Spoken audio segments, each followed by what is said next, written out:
Now the day has come. The day has come where you guys get to come with me on a real on-location cafe shoot. Now I do use a flash system on this on-location cafe shoot, so if you want to know all about my gear, I have a video on that which I made last week. I'll link that below.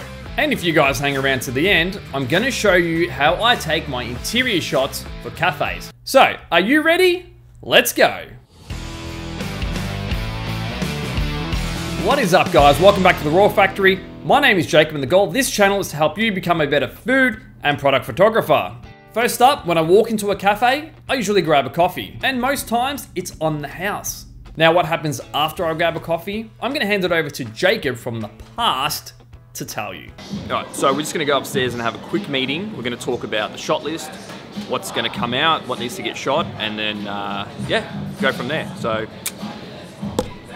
see you soon. So that's right. Usually I'll sit with the owner and person in charge of social media before anything gets photographed. One of the things we discuss is the look and feel for the shoot. Is it dark and moody, or are we going light and airy?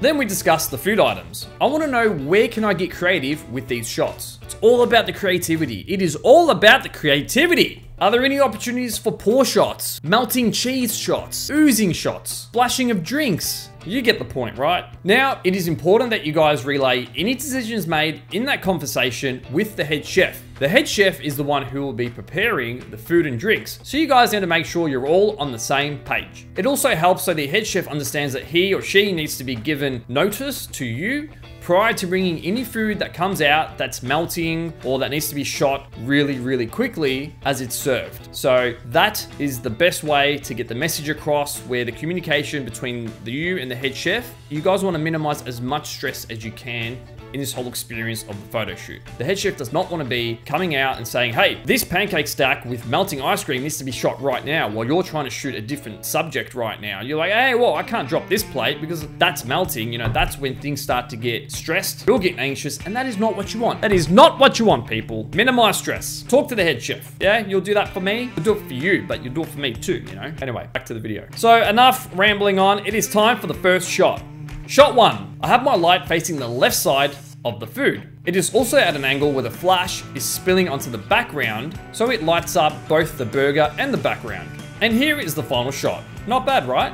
What I love about this shot is how the burger aligns with the lips in the background. It's fantastic. I love it. Very creative. Shot number two. This shot is very similar to the previous shot, although this time the light is coming from the right-hand side of the food. Also, don't be afraid to ask someone on the cafe team to actually help you be a hand model in the shoot, such as holding plates or holding drinks, etc. On to shot number three. We wanted to get a different part of the mural, so we stood up on chairs. I am not advising you to stand up on chairs. Do this at your own risk, people. Now, because we have moved up, I've also had to raise the light to ensure that the light reaches the food. And just a side note, the light is currently at 1/16th power. And this is what the final shot is looking like. Okay, so on to shot number four. How delicious do those chicken bites look? I mean, Sorry, can you put an order through for some chicken bites? Is that okay? Yeah? Okay, so for this shot, I have my light positioned to the left side. I have my camera angled at a 45-degree angle, and I'm still using the 50mm lens for this shot. I also found that having my light at the same height from the previous shot wasn't so bad. It kind of looked okay for this shot. I mean, take a look at the image. The light is evenly distributed and it looks great. Shot number five. For this shot here, I'm using orange color paper mounted on this brick with blue tack. My light is coming from the left side, and here is the shot. Not bad, right? Also, here are some other shots with this exact setup. As you can see, once you have the scene set up, all you have to do is swap out the color paper and swap out the plates of food. It's pretty easy. Shot number six, the good old FLATLAY. Now, rather than have me explain it, I'm gonna hand it over to Jacob from the past to brief you in on it. All right, so for this shot over here, we're at f5.6, and the reason why I have the light so far away is because I want more light to spill onto this entire green paper. Because if I'm closer, the light is closer to the paper, we don't get enough spillage of light. So I want the light to just go flood this whole area. That's why the light is that far away. What's the light settings? My light settings is at 1/2 power, 1/2. So the further back I go, stronger I have to pump the light up. And if you have a speed light, this might be a bit harder, unless it's a really good speed light.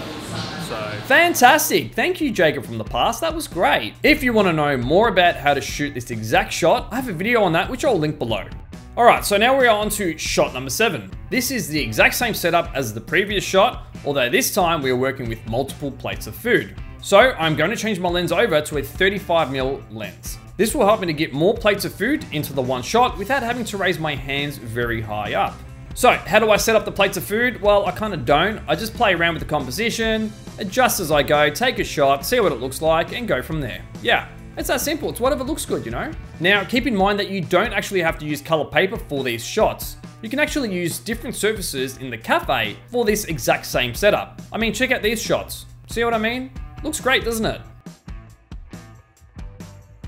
Shot number 8. Now, before we move away from this light setup, Jacob from the past actually has a quick handy tip for you. So over to you, Jacob from the past.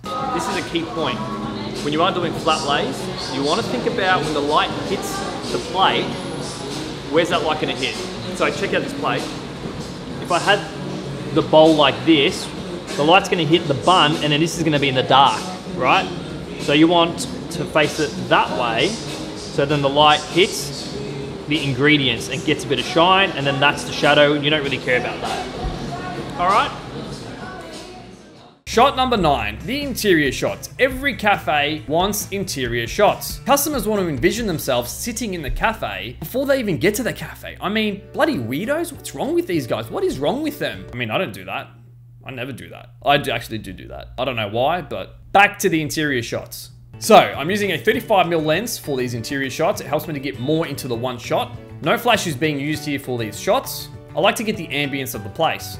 Now, a really important key point here is I always use a tripod. This allows me to lower the shutter speed as much as I need to ensure I get a well-exposed image. That is that. That's a wrap. Wrap it up. Pack up time. What's for dinner? Lunch. We kind of missed lunch. Well, that is all from me today, guys. I hope you got something out of this video. If you did, like, comment, and subscribe to help others find this video, and I will see you in the next one. Remember, don't wait, make something creative today. Catch you guys.